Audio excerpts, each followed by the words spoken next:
everybody, Backyard Bullion here, and a very warm welcome to you all joining us for part 2 of the giant unboxing that we did last Sunday. If you've not checked out that video and you want to see all of this stuff come out of a very large box and me waffle on about the price of silver, then there's a link down in the description below to that video. Today is a little bit of an overview, a tour de force, so to speak, of what people have been ordering from the European Mint. I didn't really talk about it in the video which I just filmed about an hour ago, but you saw 3 or 4 days ago, that this isn't all my silver. It'd be lovely if it was. Some of it's mine in the form of the casting grain that we've got over here on the other side of the table, but the majority, in fact nearly every single coin on this table, is not mine. I think there's one coin in here, one of the White Horse of Hanover is mine, but beyond that everything else is for other people. So before you start going, goodness gracious me, how much silver have you bought? I haven't. This is all part of the group purchases that we do through the Silver Forum via the European Mint, which is my kind of dealer of choice for silver. They are, in my opinion, the best dealer in Europe, and they have not necessarily as great an array as some of the other dealers in terms of selection and choice and variety of coins, but what they do have are the crowd favourites, the pleasers, the ones that make everybody smile, the Britannias. You can't see them, they're off screen here. This table is just so big, full of silver. They've got obviously all of the Britannias. We've got Maples, we've got the new Tree of Life coins, which are a very attractive coin. We've got some of them in little plastic baggies over here. I will be doing a In Focus Friday rapid fire edition this coming Friday on some of the cooler pieces in this, and this Tree of Life, as cool as it is, might not make the cut. There's a few very interesting pieces in this parcel. So, what have people been buying? As I said, not my silver here, but it does give a good indication of what is popular right now and what people are stacking up on. So in the unboxing part of the video, I did talk about generally the price of silver and how that is playing, I think, a factor for a lot of people at the moment in what they target, what they want to buy. However, I do have to kind of be like a man with an orthopedic shoe and stand corrected somewhat, because by far and away the most popular items in this group order have been the bullion versions of just cheapo silver. I say cheapo silver, still at a premium right now, but Britannias have by far and away won in terms of quantity and ounceage. 207 Britannias between everybody in this order being ordered, so a pretty significant amount.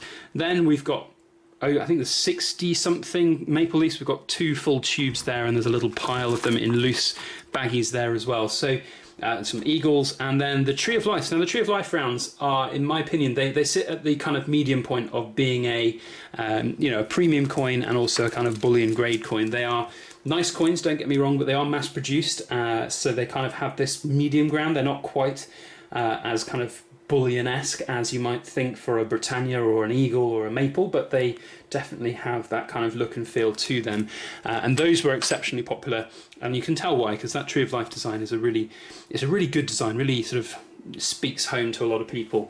As well, we've got the Perth Mint Dragon Bars, so there's tubes of 20 of them, but then there was a whole bunch of loose ones, the new 2020 editions. Really big fan of these, but having said that, I am not buying very many, if any. I've got a couple just to have as part of a collection, but we targeted quite heavily on the 2018s and 19s simply because they were very good, very popular, very in at the time.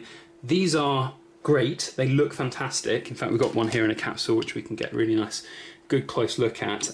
But for me, the price of them at the moment just, it doesn't make sense. It really is coming down to premiums.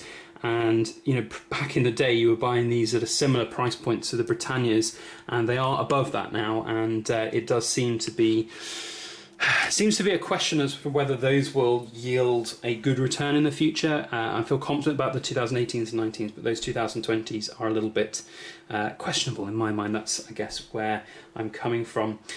Beyond all of that, there's some very, very cool other, what I would say are kind of like premium coins, although price point wise they are, it's interesting because the premium side of things is an attractive market right now. I said that quite a lot in my last, well, in the unboxing part of it. So you've got all of these types of coins. If we get an array of them out, we've got the Terra Novas, we've got the Equilibrium Butterfly, we've got the Equilibrium sort of yin and yang symbol there, the Chronos. These are, in my opinion, representing a really good option right now if you are looking to diversify the metals and you want something other than your standard Britannias or Maples or Eagles. They just do represent, often they are actually the cheapest coins that you can get from some of the dealers on these European websites, and I just can't see you going too far wrong with things which look this nice and have this kind of price point. So, you know, they come supplied in capsules, which is obviously a really good thing.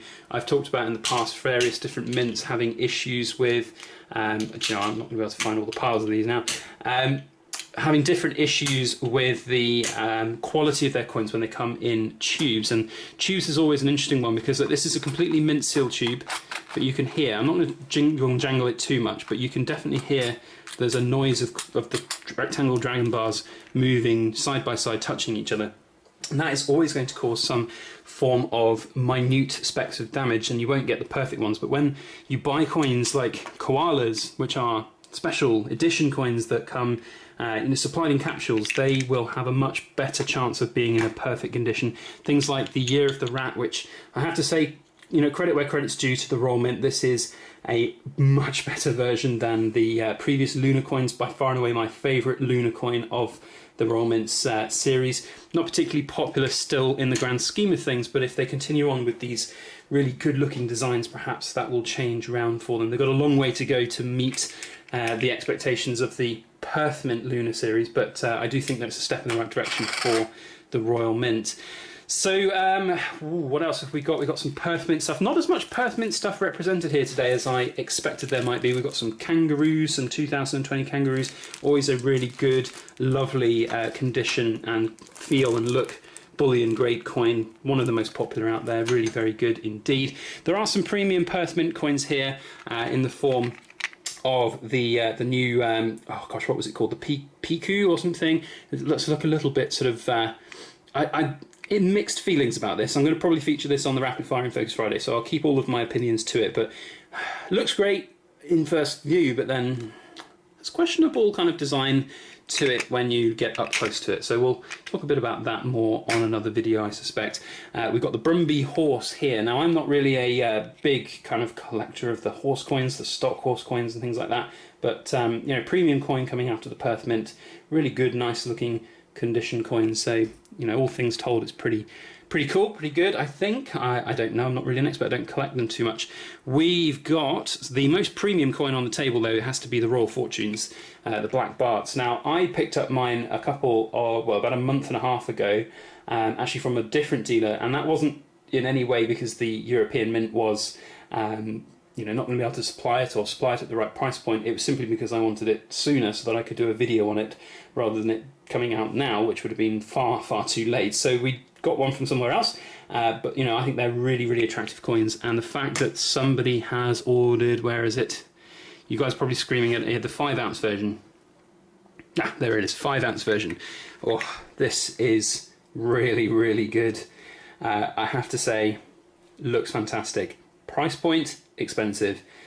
Look-wise, oh, brilliant. I don't know the mintage on it, but it's very cool indeed. Perhaps one to think about if you are in love with the the Royal Fortune Black Bart series. A couple of the premium coins. I'm not going to open this one on camera unless I can easily open. Actually, I can easily open the box. I don't really want to. Don't like opening these cardboard boxes because they can tend to be damaged very easily. So we'll just do it very gently if we can. There we go. Got some colorized coins here in the form of a Milky Way coin, maple. Very cool looking indeed. We'll maybe feature that on In Focus Friday's Rapid Fire edition. Stay tuned for that. We have here what was it? The Burning Oriental Border Britannia, gold gilded, and I think there's ruthenium on there as well. That looks pretty cool. That's definitely going to be featured on In Focus Friday. We got some Krugerrands, maples. We got some silver quarters, which are kind of cool. I guess these are the sort of the proof versions, but they're kind of just, they're loose in bags here, so they're not going to be in perfect condition, but they're sold as kind of random years, which is fairly cool. A couple of 10 ounces here that are kind of off camera. Let's just span down a little bit. We've got some of the Falcons, we've got the Yale, we've got the 10 ounce Valiant over there, and then here's all the rest of it. Really nice pile of silver here to showcase for you all. Now, one thing I just wanted to show you guys, it's really interesting. So I do get asked an awful lot about the packaging from the European Mint and how there seems to be an awful lot of loose coins that come in these group orders, and sometimes people will ask me, does it damage the capsules? The answer to that is that in the majority I'd say no. There are a few capsules which will have a few scuffs and dents on them. There's only so much that myself and dealers can do on this side of things, and it's a really interesting question for dealers. You've obviously got thousands of coins for dealers coming through their books, and you've got to process them all. How do you do it? How do you do it to guarantee every single capsule? You can't, and often sometimes the capsules will come damaged from the big dealers as well. And especially coin-wise, it is obviously very difficult for dealers and people like myself when we are processing things like the tubes of Britannias. Obviously some people have ordered complete tubes of Britannias, which is fine. So we have the unopened, sealed tubes here, and what we do, it's a really funny thing, but basically, the amount of trust that you need for a dealer is obviously pretty high, but the European Mint in my books are a very, very well trusted dealer, and I don't know if this is going to show up on the camera, but basically a unopened tube of 25 Britannias from the Royal Mint should weigh anywhere between 820 and 822 grams. So of course it's not, because I've got something underneath it. So if we get it leveled and zeroed, there you go, 820. So this is one of the kind of cheap methods of being able to check all of your tubes are full, and in general for all 25-ounce coin tubes they'll be around the 820. Some of the tubes will weigh slightly more or slightly less. You see here the maples are 823. For 20 coin tubes the weight target is around the 670 mark, so we've got 20 eagles in there.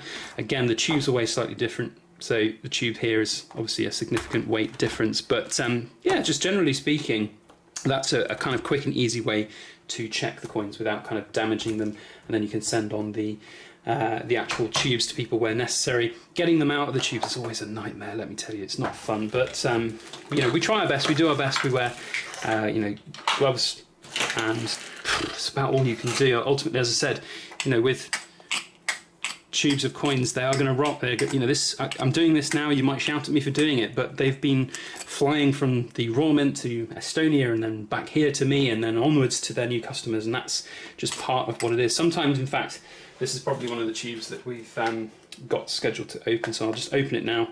What we end up trying to do is to mitigate that. We'll just take a little polystyrene bead, put it in, put another piece of tape over the top, and then, as you can hear, nothing.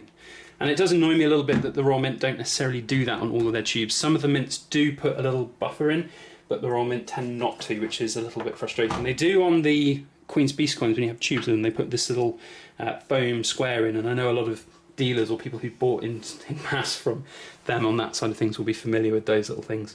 So there, I thought I'd share some of the insights of what people have been buying and what is cool, and some of the insights of what we do to process everything when it comes. So big old pile of silver here to get through and send out to everybody. By the time this video's gone live, in theory, everybody should have their silver already.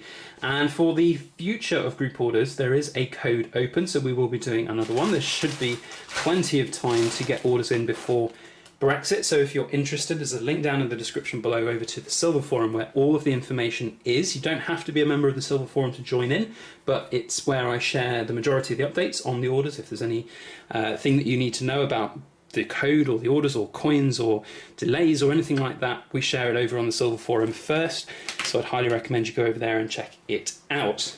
Otherwise, that's basically it.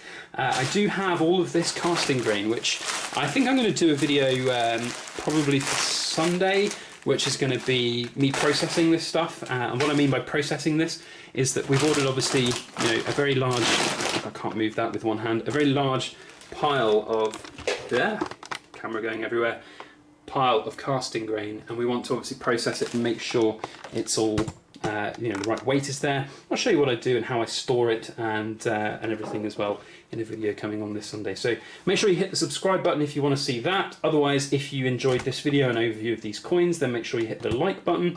Otherwise, that's it from today's video. Thank you one and all for watching. I hope you have a fantastic week ahead. And as always, please make sure that you like, share, comment, and subscribe for more.